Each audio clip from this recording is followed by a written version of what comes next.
It'll be one to go this time by. Coming to the green, buddy, coming to the green. Let's go get him. Go, go, go, go, go, go, go. Get your motor running. Head out on the highway. We are going to roll into our post-race press conference. Bank of America 500, our winning driver, Jeff Burton. He drives the number 31 AT&T Mobility Chevrolet. Jeff, congratulations. Your thoughts on this victory here tonight?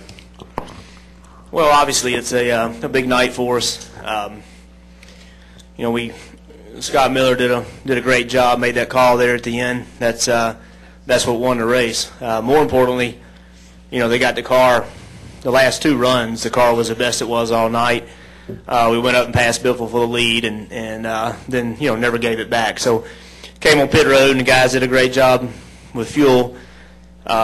We picked up spots on pit road pretty much all night tonight, and you know, had the car right at the right time, and you know, it all worked out for us. So we're real happy with that, and you know, again, Scott made just a great call. I'm sure everybody was questioning it. Hell, I was questioning it. I was thinking, I don't know if this will work or not, but it did, and you know, it was a great call.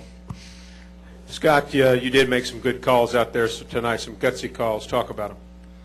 Well, you know, it wasn't without you know, a lot of research. That has actually worked at this race for some other teams, most notably the one that finished second. So if we hadn't have done it, they would likely have pulled off that same thing again. So you just go back and look at the history of these races and what's worked for people down the stretch. And you know, fortunately, our car liked that set of tires that it had on it. It seemed like it was about as happy as it had been all night, so that gave us the option to do that. You know, had we had a set of tires on that for that short run that wasn't really what the car wanted, then we wouldn't have had that option. But fortunately, we had the right tires on at the right time. Track conditions were right, made the right call, and that's what it takes to win these races today with the competitiveness throughout the field. Let's start upstairs in the press box. Questions for either Jeff Burton or Scott Miller in the press box. David Poole, Sharp Observers. Scott, do you have any idea how much was left? I know you were worried about a green-white checker. You said you may have cut it a hair close there. Yeah, I think I got a little bit anxious trying to get him out of the box and, you know, not lose the lead there.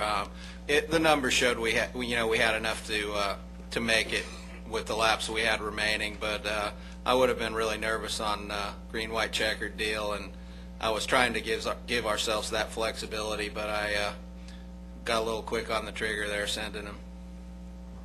I won't know how much it actually took until I get back over to the garage. Another question upstairs. Go ahead.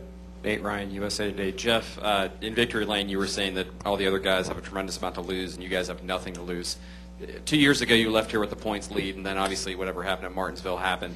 Are you almost maybe in better position now than you were 2 years ago, now being second and being, you know, the hunter instead of the hunted?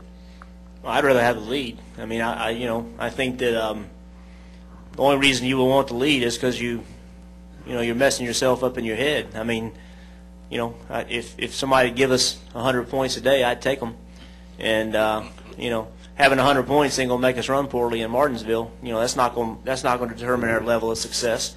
We're going to do that, and you know, there's going to be some things that you know, happen to every team that you can't control. But the things that we can control, that's in our we set that destiny, not the points that we have. So you know, we've come into this thing very relaxed, committed to having a good time, committed to having fun. We may have gotten a little too tight the first year because, you know, we'd never done it before. And I didn't think we were last year, but we got off to a slow start. This year we just said, you know what, we're going to go and have a good time. We're going to race hard, do the best we can, and it'll be what it'll be. I truly believe that those guys that, you know, won all the races and were the guys that everybody picked, you know, those teams are in the position, anything less than a championship in their year is not going to be successful. It's just that simple, and we're not in that case. Our deal is we're just going to go have fun. Nobody's picked us, and you know, I don't blame them. I mean, you should have picked Jimmy Johnson and Carl Edwards, and you still should. I mean, you know, why wouldn't you? But we're just having fun, and we're paying attention to us. We're not going to get caught up in the point thing. We're paying attention to it, but we're not going to get caught up in it. And again, if we, if we don't win the championship, our year's not a failure. We weren't one of those teams that set the bar up there. We're just, we're just laying it out there, having a good time. Whatever happens, we look at each other at the end of the race. We all know we put a lot of effort into it, and if we don't do well, we'll go back and try to do better next time. And that's just how we're going to approach it. That's how we've done it this far, this up to this point, and that's how we're going to do it to the end of it. We'll take another one upstairs, then we'll come down to Ed. Go ahead. Lewis, Frank, ESPN.com. Hey, Jeff, in Victory Lane, you said you were hanging it out. I was wondering, as one of the older drivers, and I'm older than you, but how do you enjoy, being able to hang it out to go for wins?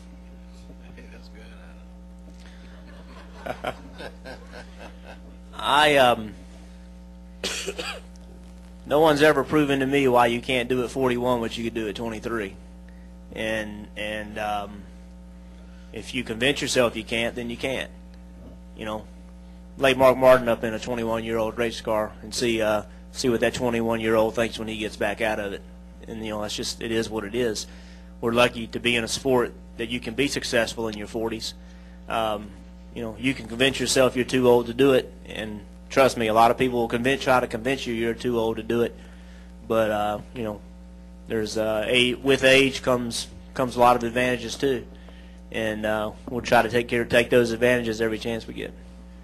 Let's get some comments now from team owner Richard Childress. Richard, certainly got to feel good about this victory here tonight. Yeah, it was a great run. I stayed up in the condo and watched it there because I was a little under the weather. But, Jeff, he just kept digging and digging, and that race team just kept making the car a little better and a little better. And when the time came, Scott made a great call there at the end to not take nothing but fuel. And it's just a great night. And it was one of the things that to win a championship, you've got to win races. And so proud of these guys, everything they did, that whole race team. Scott's not young either, by the way. He's older. He's a hell of a lot older than I am. That someone asked me a while ago about age. Why I pick drivers in their, not in their golden years, but in their good years, I call them. But Dale Earnhardt in 2000, we finished second, and I think he was 48, 49, and we were going to win the championship the following year. And so age, like Jeff said, is just only in your mind. If you take care of your body like Jeff does physically, your mind will be good. We'll come downstairs with some questions. Ed had one, and then we'll go to Jerry, then Nicole. Go. Ed Hinton, ESPN.com. Jeff, we've written about 4 or 5 times this year about who's peaking. Now you've run strong, run in the chase, run strong, boom, you pop through and win. Do you sense your team peaking a little bit now? And also, when you were going at it with the 48 and with the 9 coming after you, were you prepared to do what you had to do? Would maybe the never rough driving Jeff Burton have kind of done what he had to do if you'd had to in those 2 situations?